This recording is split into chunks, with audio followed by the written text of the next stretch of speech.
నేను ఇప్పుడే నా రాజీనామా లేఖను స్పీకర్ ఫార్మెట్లో మీకు ఇస్తా. ఒకవేళ ఇవన్నీ వీటికి మేము ఇచ్చుండకపోతే నా రాజీనామాను మీరు యాక్సెప్ట్ చేయండి. ఇచ్చుంటే బట్టి గారు రాజీనామా లెటర్ను సీదా గవర్నర్ దగ్గరికి పోయి ఇస్తారా అని మీ ద్వారా వారిని అడుగుతా ఉన్నా. అన్నం ఉడికిందా లేదా చూడాలంటే ఒక మెతుకు ముట్టుకుంటే చాలు.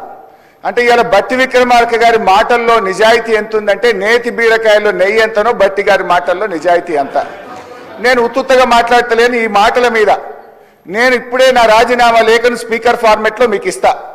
ఒకవేళ ఇవన్నీ వీటికి మేము ఇచ్చుండకపోతే నా రాజీనామాను మీరు యాక్సెప్ట్ చేయండి. ఇచ్చుంటే బట్టి గారు రాజీనామా లెటర్ను సీదా గవర్నర్ దగ్గరికి పోయి ఇస్తారా అని మీ ద్వారా వారిని అడుగుతా ఉన్నా. ఒకటి అంటే అన్ని అబద్ధాలు గోబల్స్.